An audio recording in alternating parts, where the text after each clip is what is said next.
दोस्तों जय श्री कृष्ण। अग्नि पुराण अध्याय 31, 32, 33। अध्याय 31 स्वयं को और दूसरों को शुद्ध करने की विधि। अग्नि ने कहा, अब मैं अपने और दूसरों की रक्षा के लिए शुद्धि नामक अनुष्ठान का वर्णन करूंगा, जिसके करने से मनुष्य दुखों से मुक्त होकर सुख प्राप्त करता है। ओम उस महानतम वस्तु आत्मा, महान आत्मा, निराकार और अनेक रूप वाले, सर्वव्यापी परमात्मा, दोषरहित, शुद्ध और ध्यान में लीन व्यक्ति को नमस्कार है। नमस्कार करके मैं व्याख्या करूंगा। मेरी बातें सत्य सिद्ध हों। वराह, नरसिंह और वामन विष्णु के रूप महामुनि को नमस्कार है। उन्हें नमस्कार करके मैं व्याख्या करूंगा। मेरी बातें सत्य सिद्ध हों। त्रिविक्रम विष्णु का एक रूप, क्योंकि उन्होंने 3 कदम नापकर राक्षस बलि का अभिमान दूर किया था। राम, वैकुंठ विष्णु का निवास परम पुरुष को नमन प्रणाम करके मैं व्याख्या करूंगा। मेरी बातें सत्य हों। हे वराह, हे मानव सिंह, हे वामन, हे त्रिविक्रम, हे हयग्रीव घोड़े की गर्दन वाले भगवान, हे समस्त प्राणियों के भगवान, हे ऋषिकेश विष्णु, सभी इंद्रियों के भगवान, मेरी अशुद्धता को नष्ट करें। इन 4 श्रेष्ठ अस्त्रों, सदा विजयी चक्र तथा अन्य अखंड शक्ति से युक्त होकर आप समस्त दुष्टों का नाश करने वाले बन जाते हैं। आप ऐसे मनुष्य की विपत्ति दूर करके उसका कल्याण करते हैं और उसके पापों के फलस्वरूप मृत्यु के बंधनों से होने वाले कष्ट के भय को भी दूर करते हैं।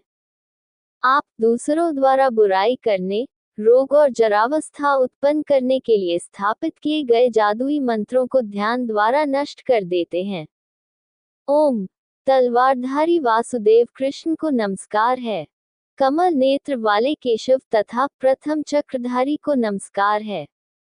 कमल के तंतुओं से पीले रंग के स्वच्छ वस्त्र पहनने वाले और महासम में शत्रुओं के कंधों पर डाले गए चक्र को धारण करने वाले को नमस्कार है। जिन्होंने पृथ्वी को अपने दांत पर उठा रखा है, जिनमें 3 रूप समाये हुए हैं, महान यज्ञवराह, और जो शेष सर्प के फन पर शयन करते हैं, उनको नमस्कार है। हे दिव्य सिंह, आपके आग पिघले हुए सोने के समान रंग के हैं। आपकी आंखें जलती हुई आग के समान उज्ज्वल हैं, तथा आपके पंजे वज्र से भी अधिक कठोर हैं। आपको नमस्कार है। हे सबसे छोटे कद वाले, ऋग, यजुर और साम वेद से सुशोभित तथा पृथ्वी को ढकने वाले वामन रूप वाले, हे कश्यप, आपको बारंबार नमस्कार है। हे वराह, विशाल दांतों वाले, आप सभी बुराइयों को, उनके प्रभावों को तथा पापों के प्रभावों को भी पूरी तरह से कुचल देते हैं।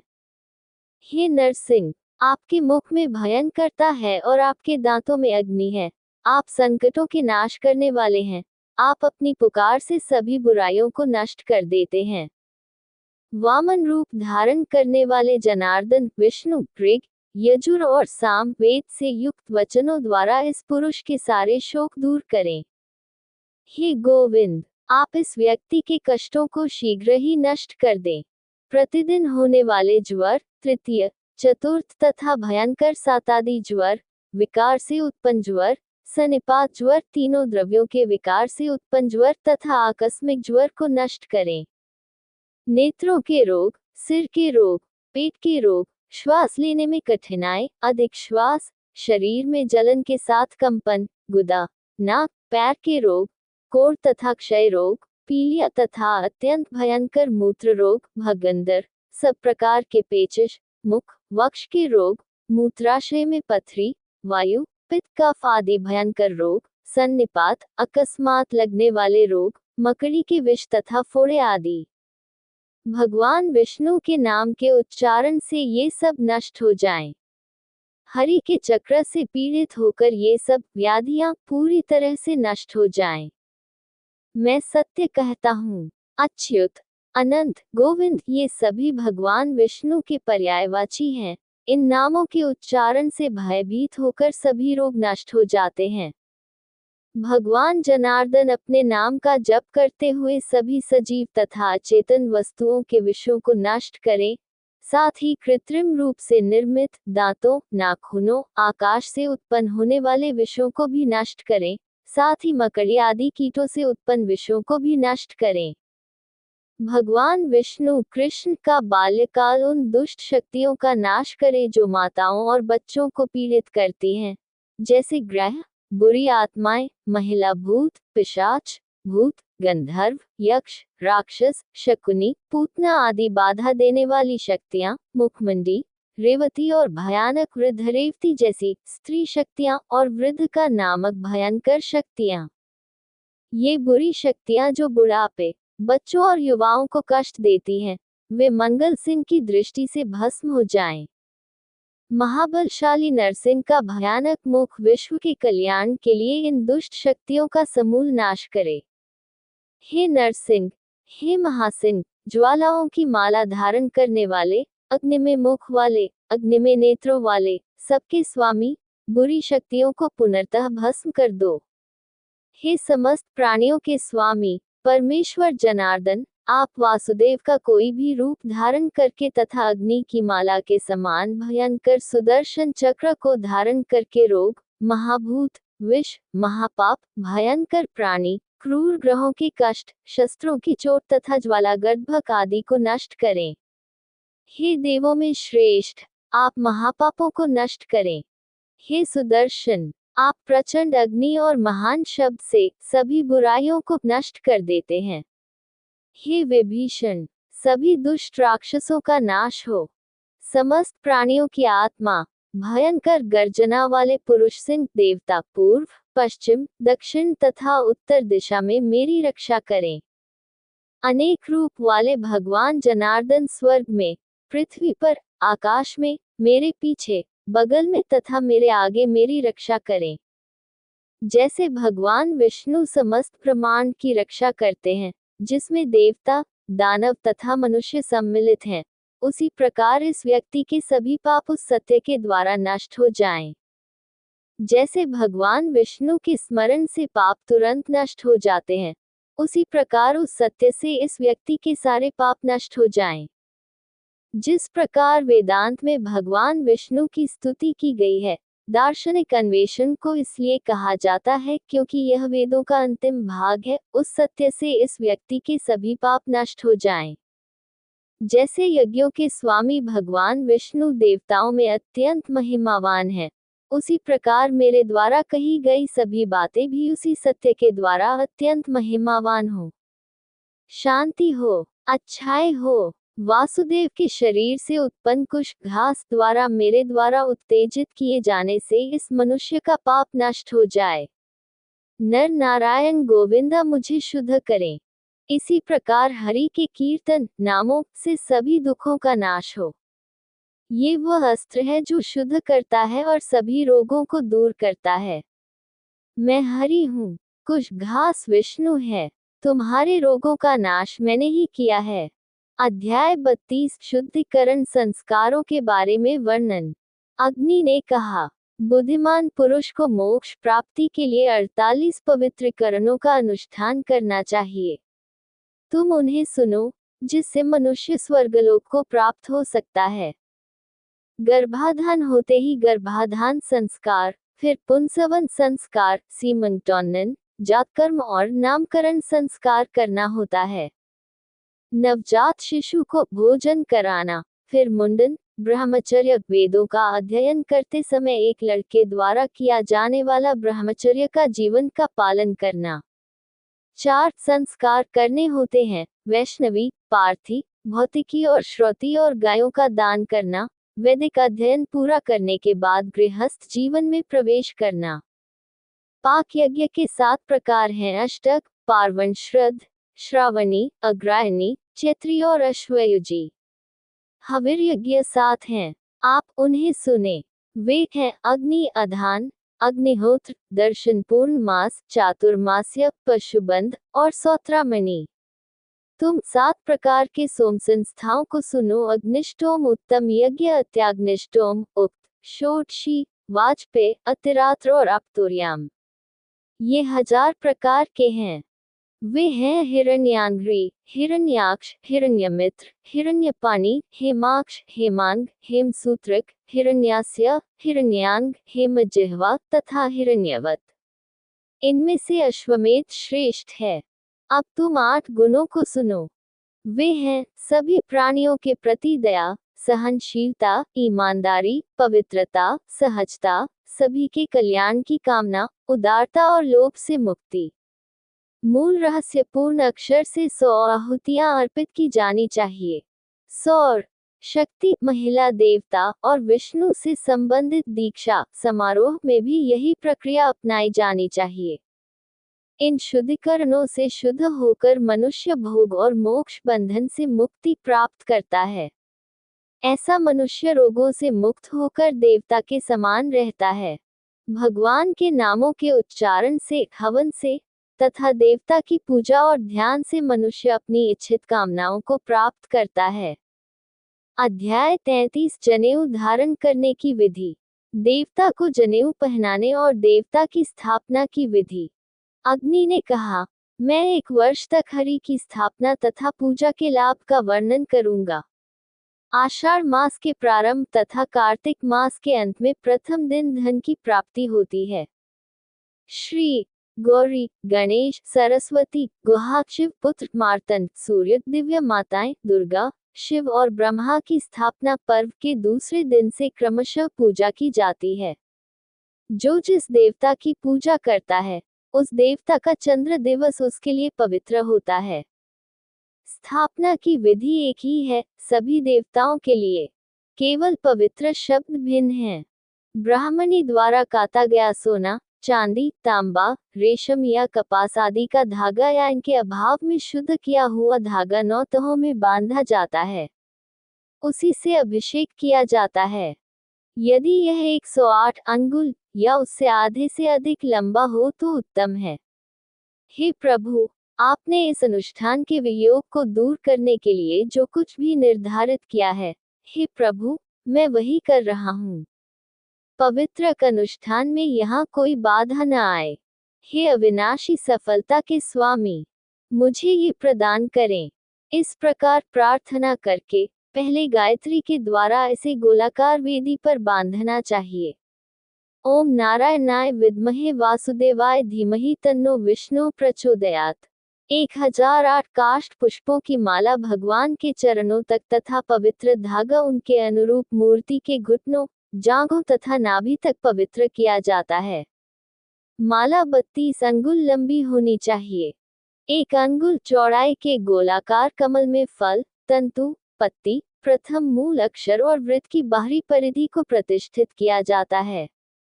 गुरु के लिए धागे को अपनी अंगुलियों की नाप से जमीन पर रखे माता पिता के प्रतिमानों पर प्रतिष्ठित किया जाता है। सुगंधित 12 गांठों को नाभि के अंत में प्रतिष्ठित किया जाता है।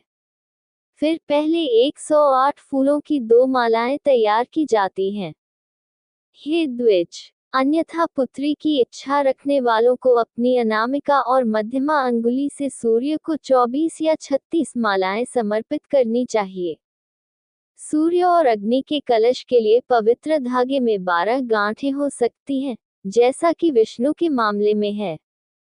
अपनी क्षमता के अनुसार पवित्र धागे की गांठों को भगवान विष्णु की पूजा की सामग्री के बीच में एक गड्ढे में एक करधनी से घेर कर रखना चाहिए।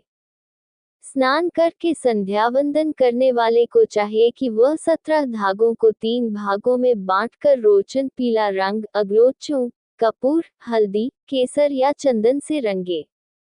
फिर उसे 11वें दिन यज्ञशाला में हरि की पूजा करनी चाहिए।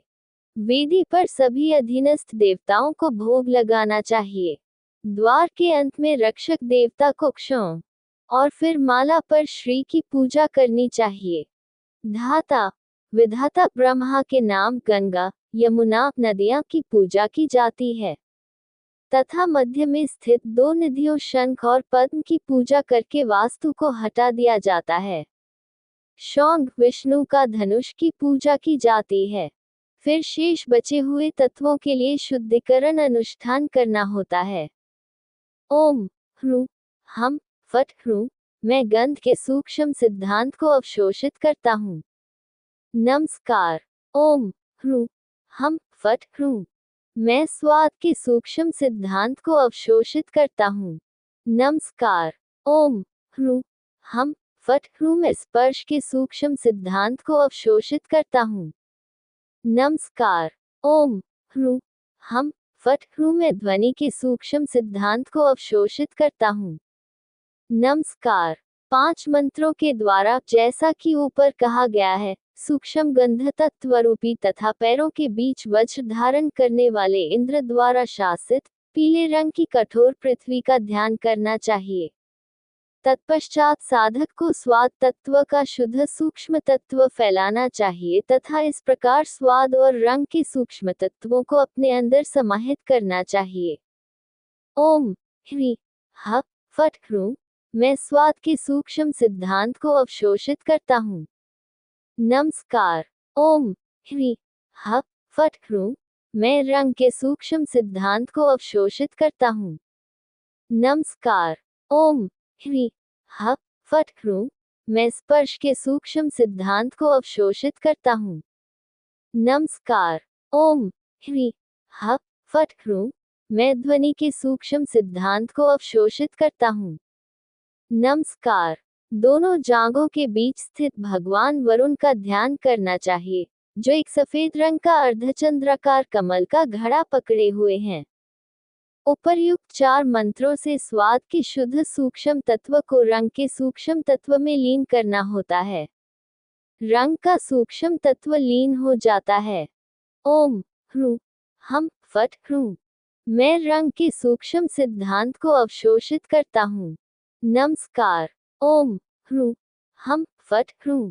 मैं स्पर्श के सूक्ष्म सिद्धांत को अवशोषित करता हूँ। नमस्कार। ओम ह्रूं हम फट ह्रूं।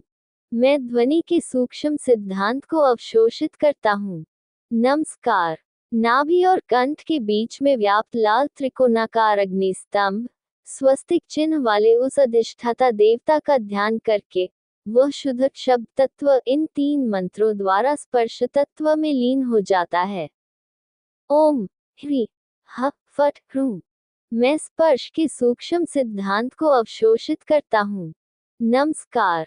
ओम ह्री ह फट ह्रूं। मैं ध्वनि के सूक्ष्म सिद्धांत को अवशोषित करता हूँ। नमस्कार। गर्दन और नाक के बीच के स्थान में व्याप्त तथा शुद्ध चंद्रमा के चिन्ह को धारण करने वाले धूसर रंग के वायु के स्तंभ का ध्यान 2 मंत्रों, जैसा कि ऊपर बताया गया है, के साथ करना चाहिए। स्पर्श के सूक्ष्म तत्व को ध्यान योग द्वारा ध्वनि के तत्व में समाहित करना चाहिए। ओम ह्री ह फट ह्रूं। मैं सूक्ष्म ध्वनि तत्व को आत्मसात करता हूँ। नमस्कार। एक ही मंत्र से शुद्ध स्फटिक के रंग के आकाशीय स्थान को आत्मसात करना है और नाक और शिखा के बीच के स्थान को व्याप्त करना है। शरीर को सुखाना आदि करके शुद्ध करना होता है। फिर पैर से लेकर शिखा तक के सूखे शरीर का ध्यान करना होता है। मस्तिष्क गुहा से निकली हुई बूंद का रम अक्षर से तथा ज्वालाओं की माला से आच्छादित शरीर का यम और वम अक्षर से ध्यान करके शरीर को भस्म से लेपना चाहिए। फिर लम अक्षर से उसे पवित्र शरीर बनाना चाहिए। हाथ और शरीर पर न्यास चार करके मानसिक पूजा करनी चाहिए। विष्णु की पूजा उनके अनुचरों सहित हृदयकमल में मानसिक पुष्पों से की जाती है। भोग और मोक्ष देने वाले देवों के देव की पूजा मुख्य रहस्यपूर्ण श्लोक से करनी चाहिए। हे देवों के देव, आपका स्वागत है। हे केशव, आप यहाँ उपस्थित हों। मेरी उत्तम मानसिक आराधना को उचित प्रकार से स्वीकार करो। तत्पश्चात कच्छप, सहायक शक्ति, तत्पश्चात अनंत तथा तत्पश्चात पृथ्वी की पूजा करनी चाहिए। अग्नि आदि के मध्य में धर्म, अधर्म आदि की, सत्व आदि के मध्य में कमल की, काल तत्व की, सूर्य आदि लोकों की, पक्षियों के राजा की, माया और अविद्या की पूजा करनी चाहिए। फिर उत्तर पश्चिम से लेकर उत्तर पूर्व तक की दिशाओं के देवताओं की तथा गुरुओं की पंक्ति की पूजा करनी चाहिए। सहायक देवताओं सरस्वती, नारद, ऋषि, नलकूबर, कुबेर का पुत्र गुरु, गुरु की गुरु और गुरु के चरण पादुकाओं की पूजा करनी चाहिए। पूर्व सिद्धियां तथा बाद की सिद्धियां। स्त्री शक्तियां लक्ष्मी, सरस्वती, प्रीति, कीर्ति, शांति, कांति, पुष्टि, तुष्टि, महेंद्र आदि की पूजा मध्य में करनी चाहिए। हरि, धृति, श्री, रति, क्रांति आदि का आह्वान मध्य में करना चाहिए। अच्युत की स्थापना मुख्य रहस्यपूर्ण अक्षर से की जाती है। ओम कहकर प्रार्थना करके अपना मुख मेरी ओर करके मेरे निकट आओ तथा पूजा की सामग्री रखकर सुगंध आदि अर्पित करके मुख्य अक्षर से पूजा करनी चाहिए। ओम तुम डराते हो, तुम डराते हो, फिर हृदय और सिर को आतंकित करते हो। तुम ज्वाला से शुरू करके शास्त्र से अस्त्र तक शिखा को कुचलते हो। आप रक्षा करते हैं, आप नाश करते हैं। कवच को नमस्कार है। ओम ह्रू फट मिसाइल को नमस्कार है। व्यक्ति को शरीर के अंगों की पूजा मुख्य रहस्यात्मक अक्षर से करनी चाहिए। सबसे पहले पूर्व, दक्षिण, पश्चिम और उत्तर दिशा में अलग अलग मूर्तियों की पूजा करनी चाहिए। वासुदेव, संकर्षण, प्रद्युम्न, अनिरुद्ध, अग्नि, श्री, धृति, रति और कांति हरि के रूप हैं। शंख, चक्र, गदा, कमल और अग्नि की पूजा पूर्व दिशा में करनी चाहिए। धनुष, गदा, तलवार और जंगली फूलों की माला की पूजा बाहर करनी चाहिए। इंद्र और अन्य देवताओं तथा अनंत और वरुण की पूजा दक्षिण पश्चिम दिशा में करनी चाहिए। ब्रह्मा और इंद्र की पूजा उत्तर पूर्व दिशा में तथा उनके शस्त्रों की पूजा बाहर की ओर करनी चाहिए। ऐरावत इंद्र का हाथी, बकरा, भैंसा, बंदर, मछली, मृग, खरगोश, बैल, कछुआ, हंस की पूजा बाहर की ओर तथा कृष्ण की पूजा बाहर की ओर करनी चाहिए। द्वारपाल, कुमुद आदि की पूजा पूर्व से उत्तर की ओर जोड़े में करनी चाहिए। हरि को नमस्कार करने के बाद बाहर भोजन अर्पित किया जाता है। विष्णु के सेवकों को नमस्कार। वेदी पर आहुति देनी चाहिए। ईश्वर की पूजा ईशान कोण में करनी चाहिए। भगवान की दाहिनी भुजा पर रक्षा सूत्र बांधना चाहिए। कहना चाहिए, ओम उन भगवान को नमस्कार है जो वर्ष भर की गई पूजा का पूरा फल देते हैं। आप इस जनेऊ को स्थापना के लिए धारण करें। व्रत आदि का व्रत देवता के समक्ष ये कहते हुए करना चाहिए कि मैं व्रत आदि करके देवता को प्रसन्न कर रहा हूँ। काम, क्रोध और अन्य सभी गुण मुझ में कभी निवास न करें। हे देवों के स्वामी, आज से यह उनमें से अंतिम है। यदि उपासक जैसा बताया गया है वैसा करने में असमर्थ हो तो उसे रात्रि में ही भोजन करके व्रत का पालन करना चाहिए।